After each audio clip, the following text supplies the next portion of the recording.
E estamos de volta com o BBcast, seu podcast de automobilismo e outras nerds.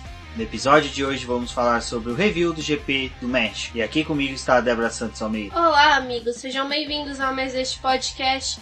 Preparem os seus carros para a elevação, porque este é o GP do México. Exatamente. O Lewis Hamilton que chegou ao pódio no melhor estilo Market McFly, né? Foi algo meio inesperado, até o Guilherme Pereira anunciar durante a transmissão, mas foi bem bacana, achei bem legal a iniciativa dos mexicanos ali, que, diga-se de passagem, é a festa mais bonita que temos durante o calendário da Fórmula 1, feita pela torcida mexicana e pelos organizadores do GP do México. Falando em festa, vamos agradecer aos nossos apoiadores, aqueles que auxiliam o Boletim do Paddock através do financiamento coletivo e contínuo do apoio. E são eles: Ricardo Bannerman, Maia Barbosa, Eliezer Teixeira, Luiz Félix, Arthur Felipe, Rafael Celone, Will Mesquita, Anthony Santos, Rogério Froner, Helena Lisboa, Cássio Machado, Carlos Del Valle, Bruno Vale, Eric Nemes, Bruno Shinozaki, Alberto Xavier, Will Bueno, Carlos Silva, Beto Corrêa, Fabrício Cavalcante, Arthur Apóstolo e Sérgio Milani. Obrigado a todos os nossos apoiadores, vocês são extremamente importantes para o crescimento e desenvolvimento do Boletim do Paddock. E para vocês que estão escutando este programa, não deixem de conferir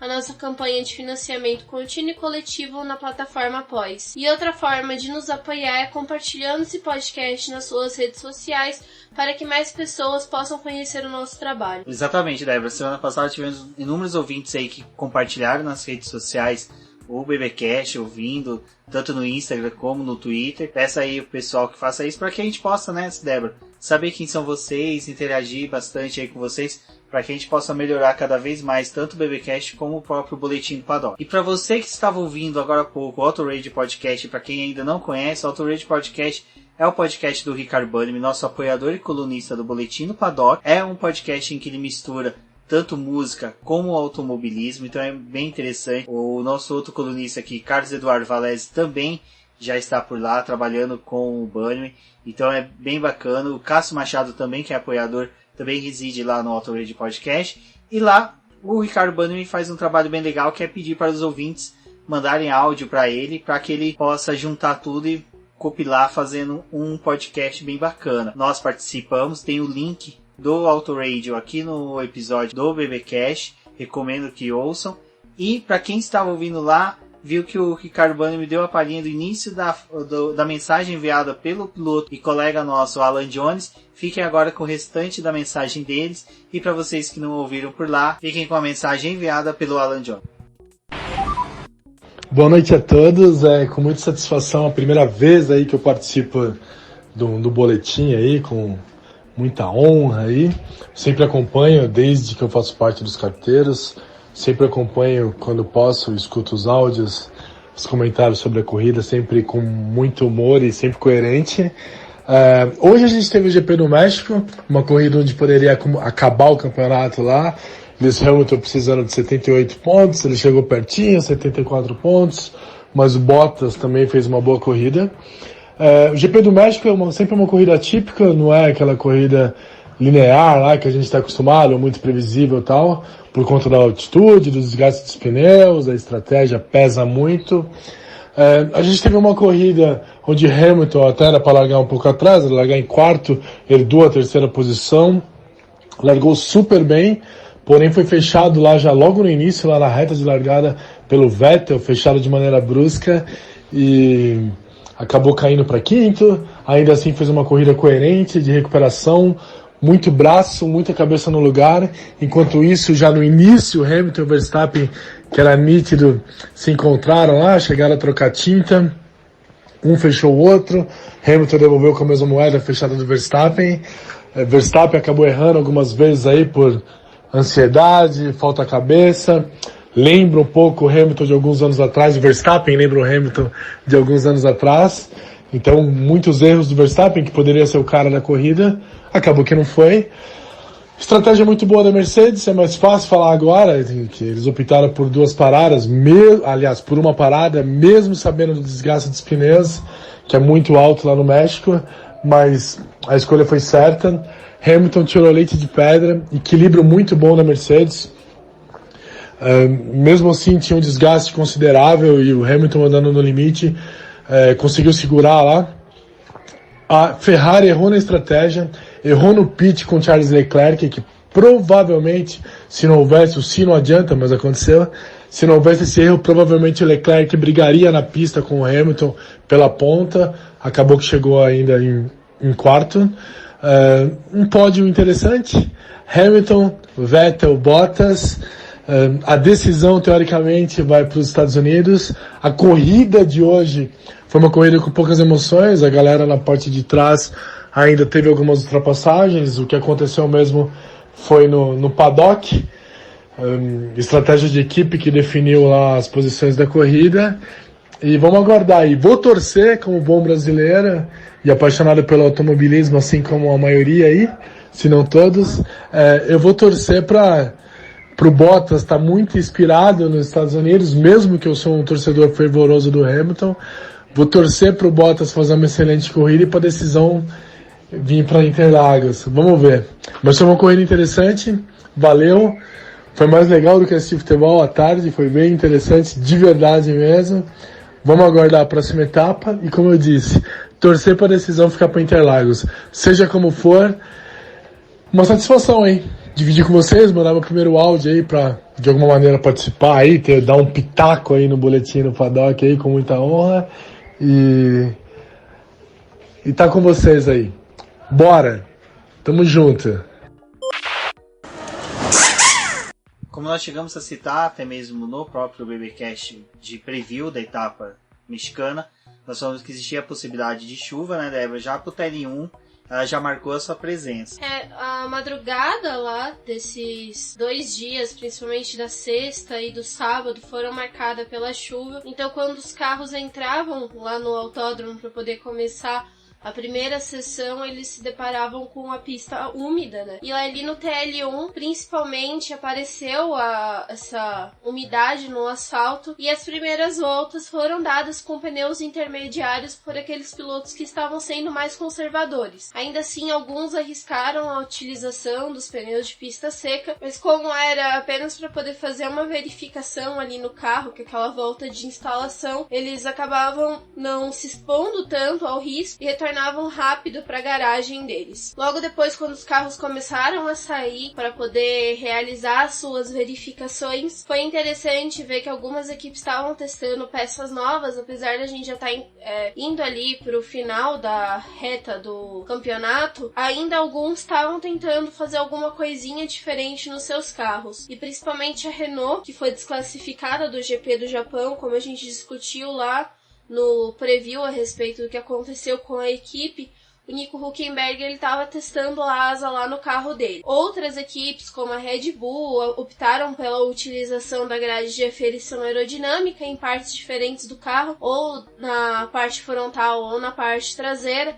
É um circuito que precisa de um pouco de cuidado, sim, e então tinha toda essa preocupação com essas peças do carro. Ali no final desse TL1, o que acabou chamando a atenção foi o embate da Mercedes com a Ferrari na questão dos compostos, porque o Lewis Hamilton ele terminou liderando a sessão com os pneus macios, mas o Charles Leclerc levou o carro da Ferrari para o segundo lugar e a melhor volta dele foi marcada com os pneus médios. Então abria uma chance de que a Ferrari se mostrasse competitiva e fosse uma grande ameaça para esse final de semana, principalmente com a Mercedes, por conta justamente de eles estarem rendendo bem com os pneus médios. Mas ainda assim, tinha ali os pilotos da Red Bull próximos deles, ocupando a 3ª e a 4ª posição, com o Max Verstappen e o Alexander Albon. E nesse começo de sessão, a gente já sabia, né, que o circuito mexicano já trouxe 2 vitórias para o Max Verstappen, então ver esses resultados dele aí nessa primeira sessão já chamava bastante atenção para todo mundo que estava assistindo essa parte do treino. 2 coisas que chamam a atenção aí já no primeiro dia, né, treinos realizados no México, foi que a gente já tinha a notícia realmente de que a Renault não iria recorrer da decisão lá da desclassificação do GP do Japão. Eles acabaram informando, né, que eles já tinham apresentado todas as provas que eles tinham para poder se defender, então não tinha mais nada novo e eles preferiam não ficar arrastando mais essa discussão por outros dias. E outro fato marcante aí do primeiro treino livre foi a presença do Nicolas Latifi, canadense, piloto da F2, companheiro do Sérgio Sete Câmeras, que fez testes, né, pela equipe Williams. Essa vaga da Williams que vai ser aberta pelo Robert Kubica assim que ele sair da equipe é algo que estava sendo cotado para o Nicolas Latifi, mas nesse final de semana ele falou que ele não quer. Ele é mais um desses pilotos ricos do grid, como acontece com o pai do Lance Stroll. Então ele poderia pagar sim por essa vaga na Williams, mas como o carro não tá rendendo e ele não tem muita perspectiva de conseguir crescer com a equipe, ele não está querendo participar do grid da Fórmula 1 do próximo ano com a equipe. E é bem interessante, porque até como você disse, o pai do Nicolas Latifi é um dos milionários que investem na Fórmula 1. Ele hoje possui 10% da equipe McLaren. Não há possibilidade do Nicolas Latifi ir para a McLaren em 2020, porque no começo do ano já teve a confirmação, né? O Zac Brown renovou o contrato dos dois pilotos justamente para não ter especulações de vagas na McLaren, se esses dois pilotos sairiam ou não da McLaren. Eu acredito que pelo bom desempenho que os dois tenham feito este ano na McLaren, seja renovado ainda por mais alguns anos, é a melhor dupla custo-benefício até agora. Então, eu acho que o Nicolas Latifi ou ele deve migrar para uma outra categoria, pelo menos para cumprir aí um ano, para não ficar parado, e futuramente deve brigar para alguma outra equipe aí mais de meio de pelotão, mas a Williams é como a gente sabe, né? Não tem perspectiva alguma de crescimento aí para os próximos anos, principalmente com a saída dos patrocinadores que o próprio Robert Kubica trouxe, possibilidades aí de continuar com novos patrocinadores até agora não se apareceu. Bom, ainda na sexta-feira, né, Débora, nós tivemos o segundo treino livre, que já teve um pouquinho mais de movimento na pista. Assim que os carros foram para a pista, passou uns 15 minutos, o Alexander Albon acabou estampando lá o muro de contenção e por conta disso ele ficou a sessão inteira parada nos boxes. Foi uma perda ali para a Red Bull, principalmente pelo circuito, que era algo que eles estavam tentando buscar ser melhor e tiveram a perda desse piloto. Mas ainda assim foi uma sessão bem movimentada. Ela, como a gente sempre cita aqui, ela é extremamente importante para simulação de corrida. Então é a parte em que eles buscam mais fazer as estratégias para o final de semana, e ali mostrava que os pneus utilizados não tinham a cara de ter uma boa durabilidade pro domingo, né?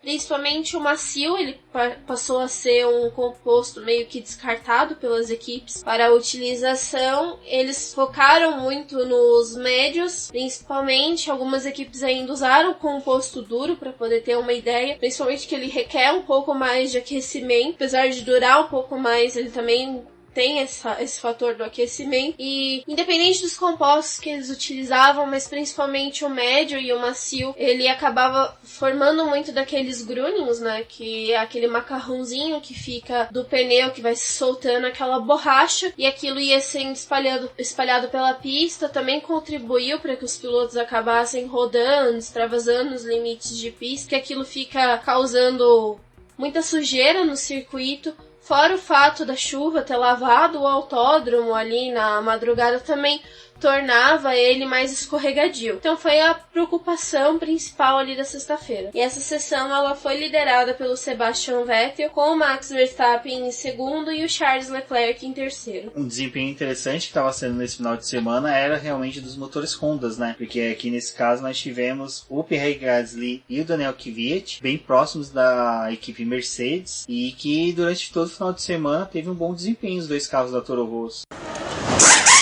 Bom, aí, Débora, a gente já vai pro sábado, né? Tudo se preparando para o treino classificatório, mas antes nós temos o TL3. Esse TL3, assim como o TL1, ele foi afetado pela chuva da madrugada, e os pilotos ficaram mais podados ainda, porque como a classificação ia ser realizada logo a seguir, ninguém queria estampar o muro, né? O carro no muro, na verdade, para poder fazer com que a equipe ficasse trabalhando ali e perdesse, às vezes, a oportunidade de participar da classificação. Então eles foram bem mais polidos ali, foram poucos pilotos que foram para a pista aferir alguma volta, todos utilizando o composto intermediário naquele momento, e só nos 15 minutos finais que tivemos, de fato, voltas em nível de classificação. O primeiro que se arriscou ali foi o Raikkonen, instalando o pneu macio, depois o Bottas veio e aos poucos os pilotos foram entrando no circuito e essas voltas começaram a ser dadas. Fora o fato desse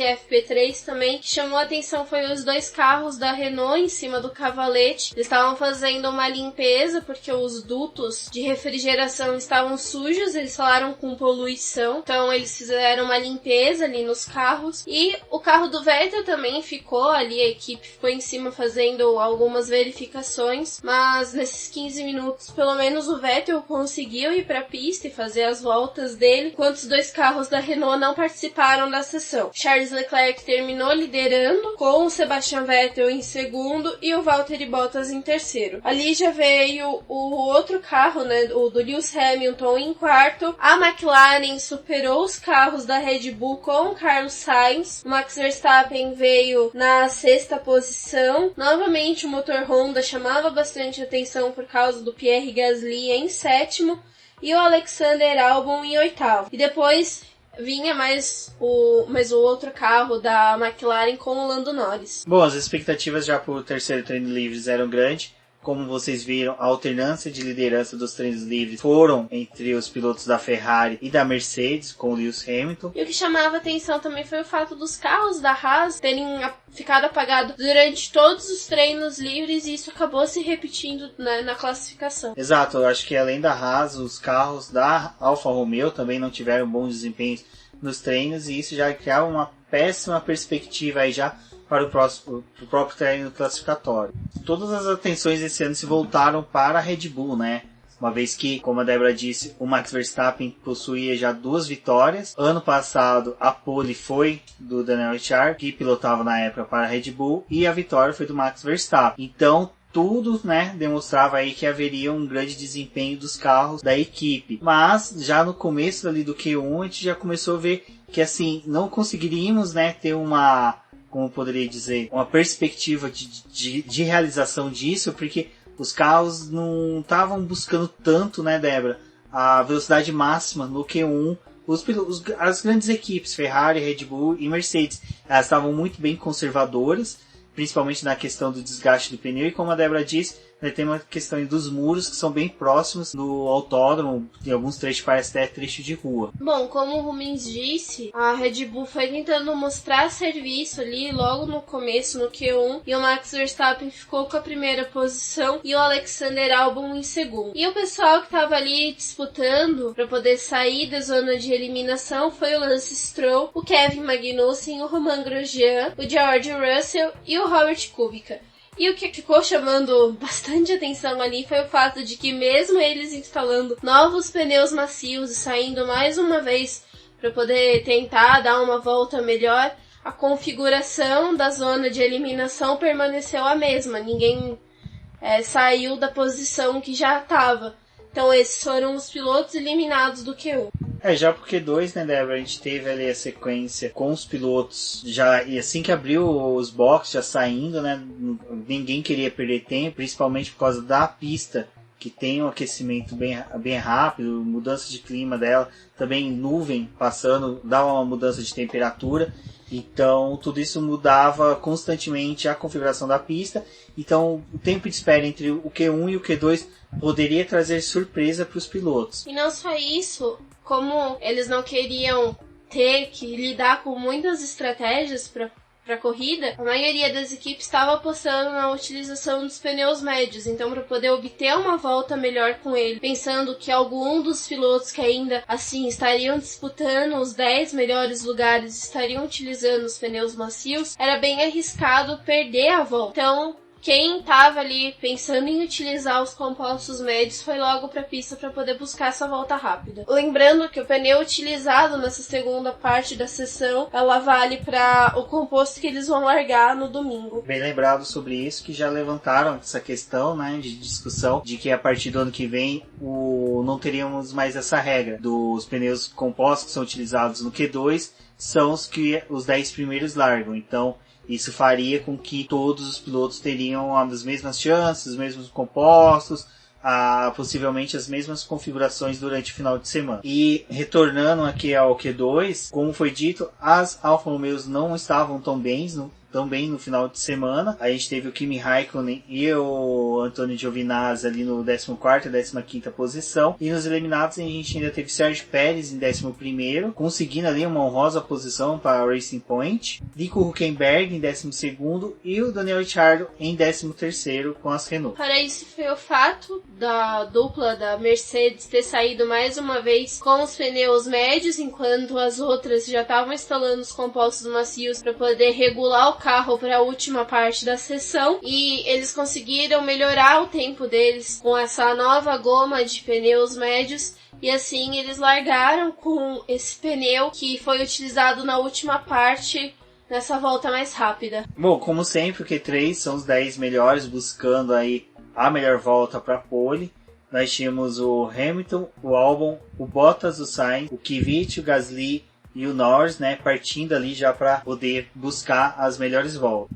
Nesse caso, era novamente 4 carros, né, utilizando o motor Honda, conseguindo avançar para essa terceira parte da classificação. Neste momento, Max Verstappen liderava o treino classificatório, e algo que era interessante é que nós víamos, né, os 4 carros do motores Honda entre os 10 primeiros colocados aí no Q3, né, e era dentro daquilo que eu falei no preview, aonde que a Honda havia sacrificado o GP da Rússia, visando o GP do Japão, onde que eles não conseguiram resultados tão marcantes, tão expressantes, mas já aqui no GP do México eles já conseguiam levar os 4 carros ao Q3 e também já colocar o Max Verstappen ali como postulante a pole. Nesse momento, como foi dito, o Max Verstappen liderava o treino classificatório, seguido pelo Leclerc e seguido pelo Sebastian Vettel da Ferrari. A volta da pole ali, que já era muito boa para o Max Verstappen, foi 1.14.910, só que eles ainda fizeram mais uma passagem pelos boxes, instalaram novos compostos macios e partiram para mais uma rodada de voltas rápidas. E ali o Charles Leclerc cometia um erro que tirou ele da jogada para poder tentar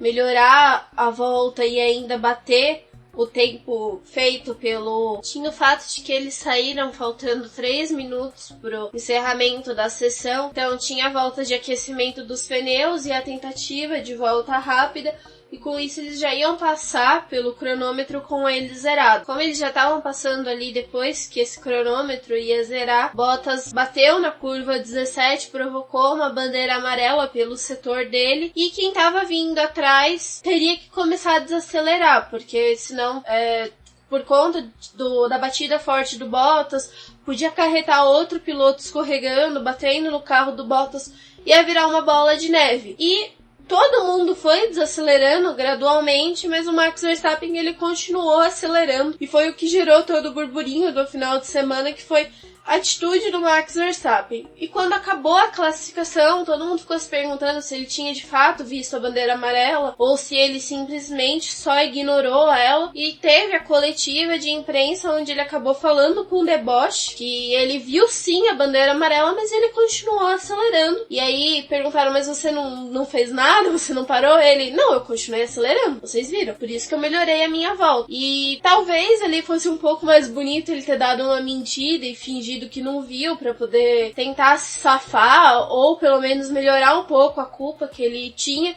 mas não, o piloto resolveu jogar a verdade ali, e isso acabou custando caro porque ele perdeu a volta rápida e consequentemente a pole. Com isso o Charles Leclerc ficou com a primeira posição. Exato, sobre esse episódio do Max Verstappen, eu acho que já foi tudo discutido. A gente teve ali a pré-hora do GP, onde que os participantes perderam ali, perderam porque eu achei que eles ficaram muito tempo debatendo só isso. O GP do México é um GP tão rico, vocês viram no nosso preview, a gente trouxe inúmeras informações, vários dados que poderia ter sido trabalhado ali pelo pessoal da Sport TV, mas eles ficaram rebatendo isso. É assim, Max Verstappen errou, os comissários deu a punição certeira nele, se foi brando ou não, eu acho que é uma coisa que a gente vai discutir sempre, porque as decisões nunca é tomada sempre pelos mesmos comissários, há uma junta de comissários que é formada para cada etapa. Essa semana mesmo nós ficamos sabendo que o Max Wilson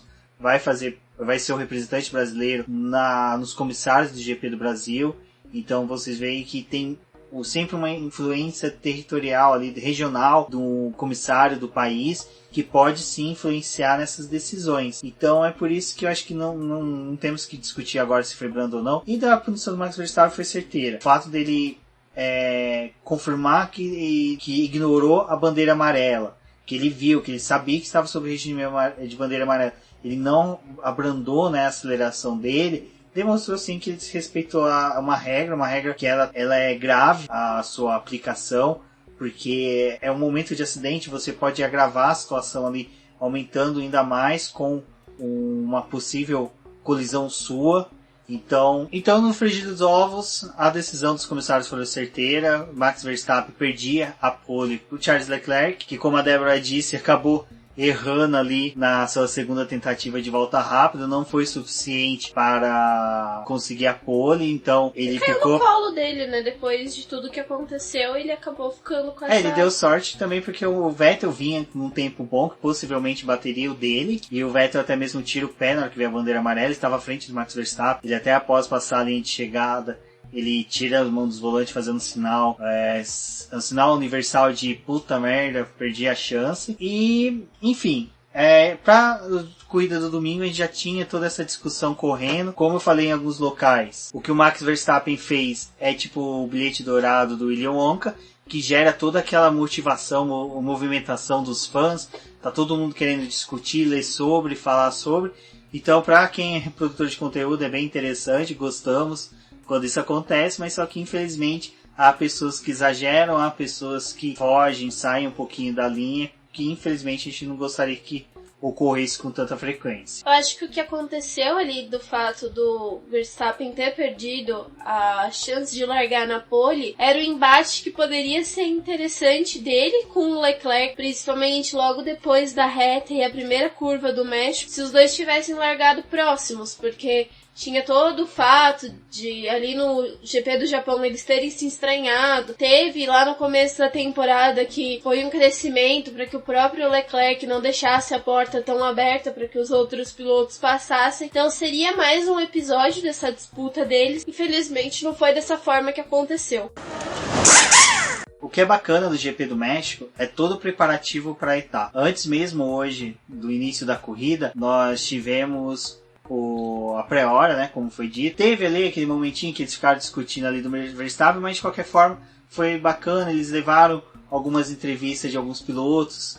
O Guilherme Pereira fez um excelente trabalho, diga-se de passagem. Acho que foi um dos melhores pré-hora nesse quesito, com a presença do Guilherme Pereira conversando ali no paddock, no pit lane, né, na linha de saída ali dos carros, com cada um dos pilotos. Ele fragou ali o Charles Leclerc naquele momento dele que ele quer ficar sozinho, mas ele abriu uma chance ali pro Jack Stewart cumprimentar ele. Até quem não cumprimentaria Jack Stewart, né? Eu acho que até alguém que não é fã de Fórmula 1 vendo aquele bom velhinho cumprimentaria ele. Foi legal. E o México, que sempre apresenta uma festa muito bacana. Acho que desde que o México voltou, ele acrescentou um colorido a mais aí na Fórmula 1, no calendário da Fórmula 1.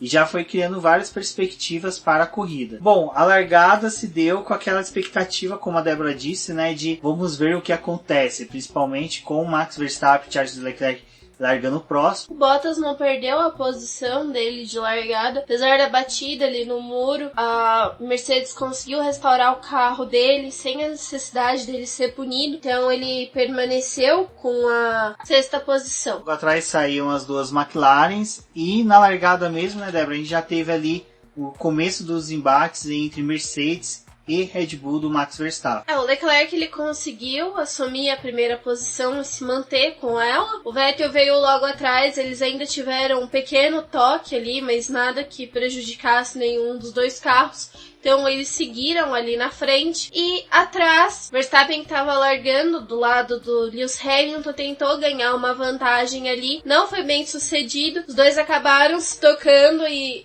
eles saíram ali praticamente na mão, porque da mesma forma que o Verstappen bateu no Hamilton, o Hamilton meio que devolveu a batida. Os dois extravasaram os limites de pista e com isso ficou fácil para que o Albon conseguisse subir para a terceira posição, acompanhado dos carros da McLaren com o Carlos Sainz e o Lando Norris. E o Bottas ficou ali atrás deles, tentando disputar espaço, então isso foi bem interessante. E é interessante esse negócio do Hamilton ter tido essa colisão ali com o Verstappen, que depois, na entrevista coletiva pós-corrida, ele falou, né, que o Max Verstappen é um piloto que quando você larga próximo a ele, ou qualquer momento que você vai fazer uma ultrapassagem, tomar uma ultrapassagem dele, você tem que dar um espaço extra para ele, porque você sabe que toda vez que ele for ultrapassar você, ele vai te bater. Então, assim, você já vê que virou senso comum entre os pilotos que qualquer disputa de posição com o Max Verstappen vai ter uma colisão, vai ter uma batida,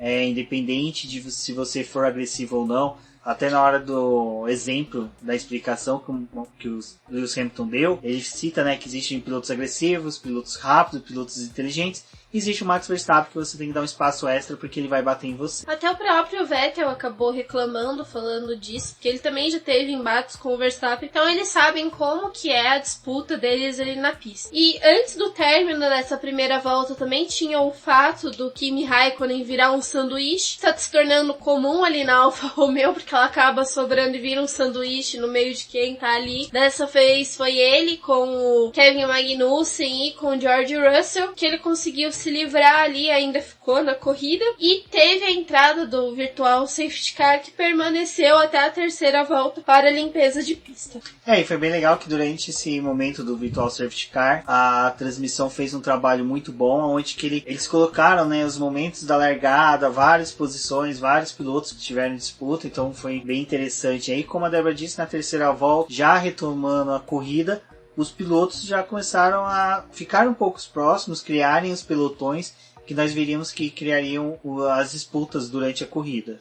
E o fato de que assim que esse Virtual Safety Car saiu, é na terceira volta que existe a liberação da utilização do DRS. Então, logo que essa pista entrou em bandeira verde, esse sistema já foi ativado e assim o pessoal que estava próximo já pôde começar a se valer da utilização dessa asa móvel para poder fazer a ultrapassagem. E o que era legal, porque no circuito a FIA tinha liberado o uso de 3 partes para essa asa móvel, então acabava dando uma boa dinâmica para o pessoal que estava tentando disputar posição ali, aproveitando a aproximação. Exatamente, um desses que buscava brigar por posição e que, para a alegria dos McLaristas, era ver o Lewis Hamilton disputando posição com o Carlos Sainz, aonde que o Lewis Hamilton teve a queda de posição em decorrência da colisão ali com o Max Verstappen. E o Verstappen ainda teve o episódio de bater lá com o Bottas na tentativa de ultrapassagem, e aí de vez ele estragou com a corrida dele, furou o pneu e acabou, como ele furou o pneu ali próximo da curva 17, ele já perdeu a chance de entrar nos boxes. O carro dele começou a trepidar muito por causa do furo. Ele ainda teve que dar uma volta inteira no circuito para poder fazer a troca dos pneus. O furo do pneu forçou o Verstappen a fazer uma parada, como a Débora disse, depois de andar por todo o circuito somente com 3 rodas.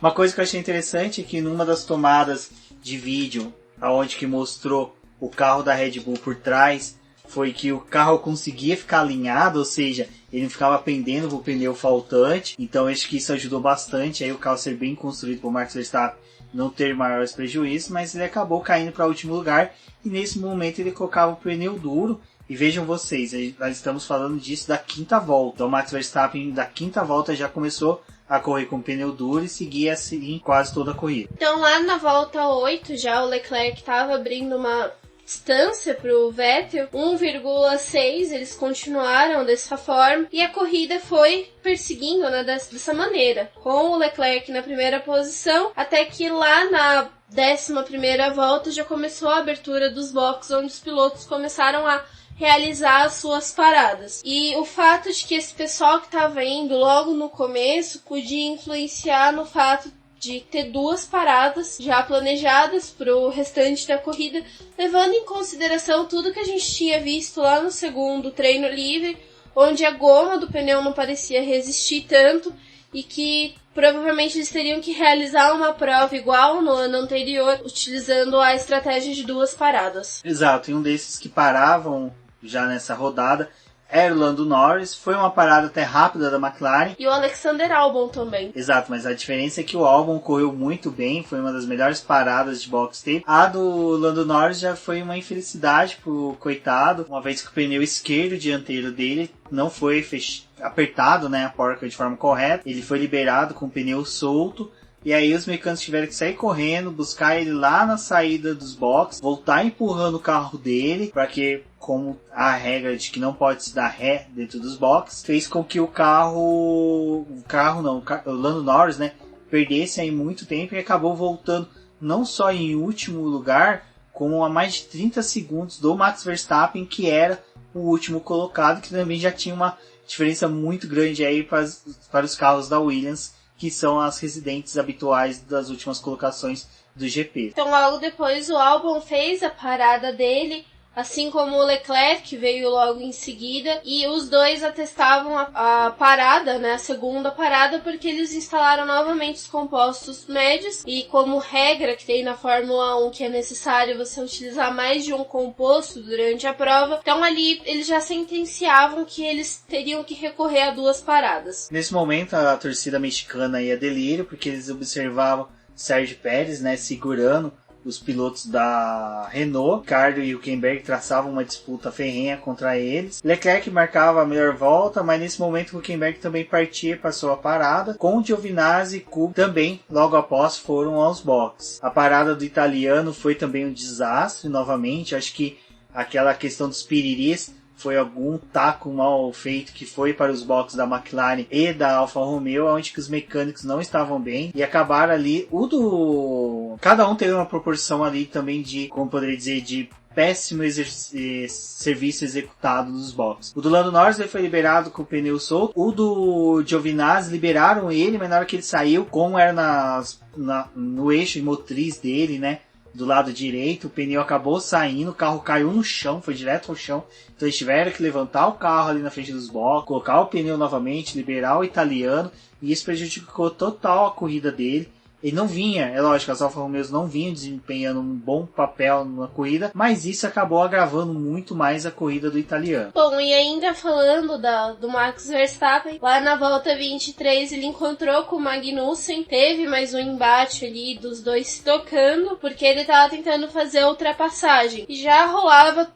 tinha rolado aquilo lá do começo da corrida com o Hamilton, aí veio e aconteceu de novo na volta 23, então chamava bastante a atenção para a corrida do Max Verstappen, mas acho que tudo isso foi o fator da perda da pole dele, que acabou acontecendo todo um conjunto de erros durante o final de semana. Exato, é que também encontrar o Magnussen no meio do trajeto não deve ser uma coisa muito agradável, ainda mais que Magnussen, como nós sempre soubemos, é um piloto aí que não entrega fácil a posição, ele foi bem aguerrido com o Max Verstappen. Eu acho que ali os dois, cada um teve a sua culpa proporcional pelo empenho, um em defender e outro em tentar obter a posição. Logo depois, na volta 24, teve a parada do Lewis Hamilton, e ali foi o fator chave pro decorrer da corrida, porque quando o Hamilton parou, a Ferrari decidiu que estava no momento dela responder a parada com o Sebastian Vettel.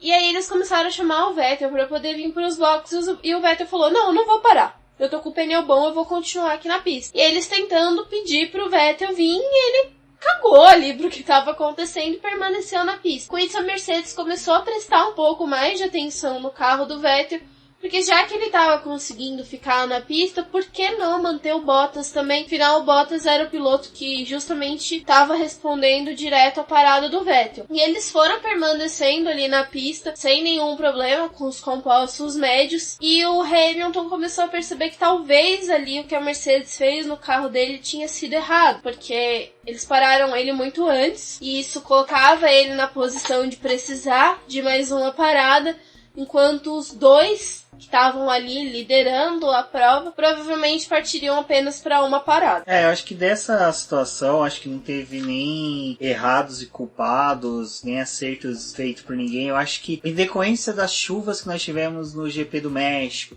degradação dos pneus, os compostos não eram os mesmos do ano passado, a própria Pirelli tentou trazer compostos diferentes para justamente eles teriam uma gama maior de estratégias. A escolha do Lewis Hamilton ter ido para os pneus duros não parecia ser acertada. O Vettel permanecer na pista aparentemente era acertado, porque ele estava virando bem, ele abria 5 segundos do Valtteri Bottas, que estava com o mesmo composto dele. Então, tecnicamente, o Vettel estava rendendo uma quantidade boa. Ele sabia que o carro da Ferrari não era bom com pneus duros. Então ele estava, eu estou virando no mesmo tempo de 3 voltas atrás. Então, uma perspectiva, nas próximas 3 voltas eu continuo virando a mesma coisa. O Bottas está atrás de mim, também está tirando bons tempos. Então, não compensa eu parar. Então, ali a gente tinha o feeling, né, de um tetracampeão. Tínhamos também à frente o Lewis Hamilton reclamando, né, questionando a equipe. Então, provavelmente os engenheiros repassavam isso para o Sebastian Vettel. E o Vettel pensava, bom, se ele não está conseguindo render, se ele está já reclamando dos pneus, por que eu trocaria? Então é por isso que eu acho que toda essa incógnita que ocorreu durante a corrida, nesses momentos de discussão de estratégias, a gente não pode apontar quem acertou e quem errou, porque ninguém tinha parâmetro. Esses pneus não foram nem testados durante o terceiro, o segundo treino livre, porque eles não chegaram a ter um tempo hábil com eles em pista para poder oferir todas as estatísticas, números necessários para poder fazer estratégias para a corrida. Bom, então, como o Rubens disse, eles foram ficando ali na pista, tinham outros pilotos mostrando que com os compostos duros dava para poder fazer uma boa prova, só que no momento que eles parassem, além de contar que esse pneu fosse bom, a parada tinha que ser perfeita. Então eles continuaram ali, até que lá na volta 35, eles começaram a encontrar de forma mais dura os retardatários, e pro Vettel ali o embate não ficou muito bom, porque tinha gente disputando espaço na pista, que era justamente o Gasly com o Carlos Sainz. O Raikkonen tinha chegado nessa disputa também, então ficava difícil pro Vettel tentar negociar, tanto que quando ele tentou pegar um espaço ali, o Carlos Sainz quase fez uma besteira na tentativa de ajudar o Vettel, eles quase se chocaram. Só que com isso a Mercedes percebeu que ela também ia ter que passar por esses pilotos, fazer toda essa parte com os retardatários, talvez não fosse tão eficiente para eles. O Vettel, que estava com uma vantagem para o Bottas de 5 segundos, tinha caído para 2. E também com isso contava a distância que ele tinha para o Leclerc, que tinha caído. Então a Mercedes viu a oportunidade, chamou o Bottas, na volta 37. Ele fez a parada e com isso na volta 38 o Vettel respondeu e foi para os boxes. Eles perderam a liderança, o Leclerc voltou a assumir a ponta da corrida, só que como ele já tinha mais uma parada programada, era inevitável que ele fosse para os boxes mais uma vez. E o que ficava ali era o que o Lewis Hamilton vai fazer. Ele vai parar mesmo ou ele vai tentar seguir o restante da prova com aqueles compostos. E o que era legal, que o Verstappen, que tinha já feito a parada dele lá na 5ª volta, ele estava seguindo na pista como se nada tivesse acontecido com os pneus dele, conquistando posição, fazendo as ultrapassagens, e para ele também não ia ser tão vantajoso parar mais uma vez, porque ele ia ter que escalar todo o pelotão de novo. Era o Max Verstappen com pneus duros obtidos na 5ª volta, e nesse momento apenas no top 10 a gente só tinha o Daniel Ricciardo com pneus duros, que foi desde a largada. Então o piloto da Renault ali, já estávamos na 38ª volta, era o único que permanecia ainda com os pneus da largada, e era os pneus duros. Então a gente já começava a ter essa visão de que realmente os pneus duros duravam, mas era aquela coisa, em qual momento vai ser a queda de qualidade dele? Que momento que o pneu vai começar a ter a queda brusca de rendimento? E lembrando o ano passado, né, que o fator da Mercedes ter perdido a vitória foi justamente os pneus, porque o motor despejava muita carga ali nos pneus traseiros. Já tinha o fato de que a pista do México é muito abrasiva, então para eles foi difícil de lidar, e eles voltaram a ter praticamente o mesmo fantasma do passado quando eles se depararam com a pista do México. E 2 pilotos que ficavam na nossa mira para ver quando que iam parar decidiram ir aos boxes. O Albon, né, Débora, e o Leclerc faziam as suas paradas. O Albon tinha a parada mais rápida do dia, né, realizada com 1.9, enquanto que o Leclerc teve dificuldades ali na parada dele,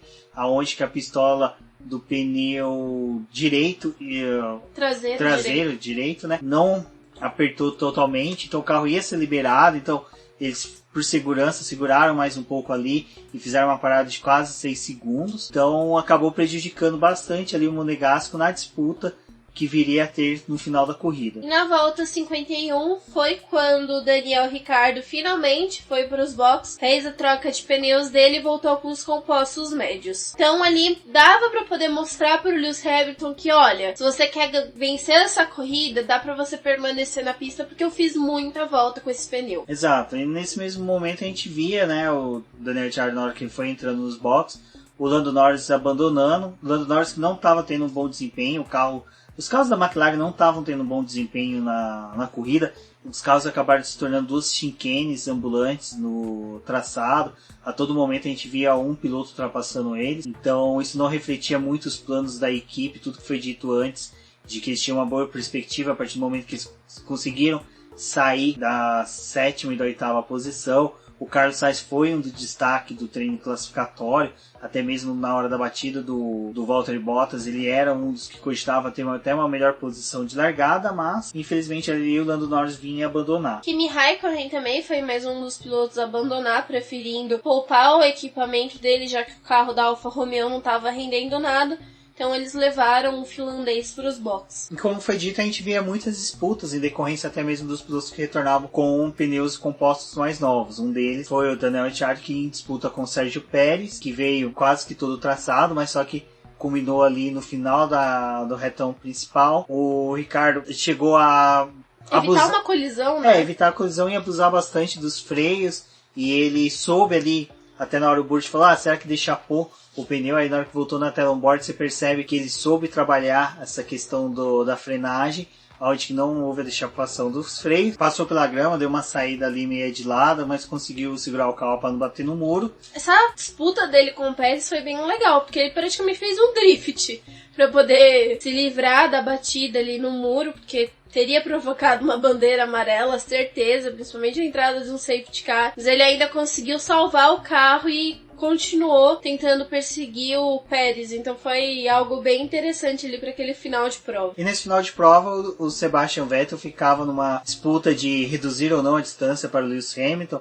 A cada momento ele chegava a diminuir, chegando a quase 1.6, mas depois retornava para 2.3. Então a gente começava a ter uma perspectiva que sim, ele poderia tentar uma reação, mas já estava muito tarde para essa reação chegar. E a cada chegada de novos retardatários fazia com que essa expectativa de uma disputa ali entre os dois pilotos pudessem ocorrer. Fora isso, a Mercedes já tinha liberado para o Hamilton ter mais potência, conseguir se livrar das investidas do Sebastian Vettel.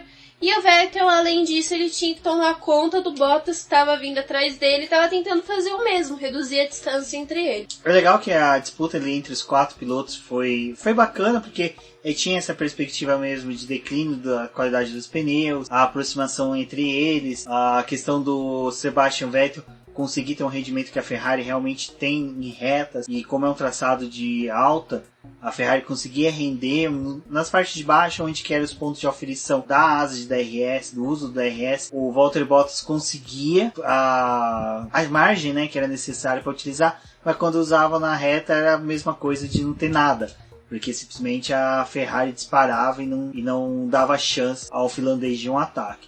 A mesma coisa acontecia com o Charles Leclerc, que não chegava perto do Bottas, porque o Bottas estava conseguindo ter essa vantagem. Pois bem, como a gente já estava realmente na reta final dessa prova, o Lewis Hamilton conseguiu cruzar a linha de chegada na primeira posição, com o Vettel em segundo e o Bottas em terceiro, só que as emoções da corrida ainda não tinham acabado, porque teve o Daniil Kvyat em um toque com o Nico Hülkenberg. Os dois estavam na zona de pontuação com boas chances, principalmente depois do fato da Renault ter sido eliminada do GP do Japão.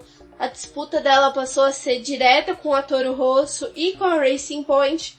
Então era importante essa conquista de pontos. No entanto, os dois bateram e o Hülkenberg acabou saindo da zona de pontuação. Ele foi para a 11ª posição e os dois carros da Toro Rosso entravam, né, nessa parte da pontuação. E não demorou muito tempo para que o piloto da Toro Rosso fosse punido e o Hülkenberg voltasse para a zona de pontuação, mas no 10º lugar. Exato, o que foi interessante dessa corrida é que a gente teve, né, todo mundo olhando ali o Lewis Hamilton com o pneu, né, durando bastante, conseguindo, mas ninguém reparando que o Max Verstappen chegava ao final da prova com um pneu de 65 voltas. Bom, como foi dito, o GP do México, sim, é espetacular, o traçado permite brigas a todo momento, tem curvas de baixo, curvas de alto, tem a região ali do estádio que proporciona sempre brigas excelentes. Então, eu acho que foi uma das corridas mais bacanas que nós tivemos nos últimos tempos. Eu acho que conseguimos ali, sem interferência de safety car, sem interferência de chuva, ter uma corrida que teve briga do começo ao fim,